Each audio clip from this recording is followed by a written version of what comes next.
আচ্ছা জানো তো, রিভেঞ্জ অফ নেচার বলতে কিছু, যারা কপালে সুখ নিয়ে আসে তারা যতই ভুল কাজ করুক না কেন, যতই অন্যায় করুক না কেন, আর যতই মানুষ ঠকাক না কেন, তারা কিন্তু দিন শেষে সবচেয়ে বেশি সুখী হয়।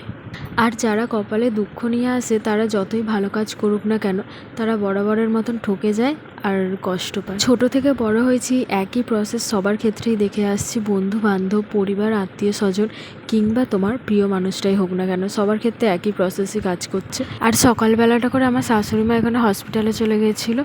আর আমাদের এখানে সামনেই, যেহেতু বাড়ির সামনেই চড়ক হয়, তার জন্য এখানে চড়কের আগে সব ঝুল ঝাড়া কাচাকুচি সব করতে হয়। তো এক এক করে আমি করছিলাম। আর এখানে আমি একা সব কিছু পারবো না বলে একদিন একদিন করে সব কিছু করছি। যেমন আগের দিনকে আমি ঘরে ঝুল ঝেড়েছিলাম হালকার মধ্যে দিয়ে। তারপরে এখানে কিছু টুকিটাকি জিনিস কাচার ছিল, বিছানার চাদর কাচার ছিল, সেইগুলো করলাম।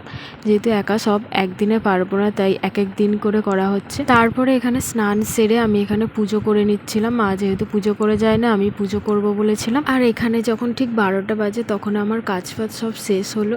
আর তখন আমি একটু রেস্ট নিতে বসলাম। রেস্ট মানে এবার আমি একটু এডিটের কাজ করব। তো তারপরে এখানে খাওয়া দাওয়া হবে দুপুরের। আর এটা হচ্ছে সন্ধেবেলায় ও কাজ থেকে আসার সময় ভেজিটেবিল এনেছিল। তো সন্ধেবেলা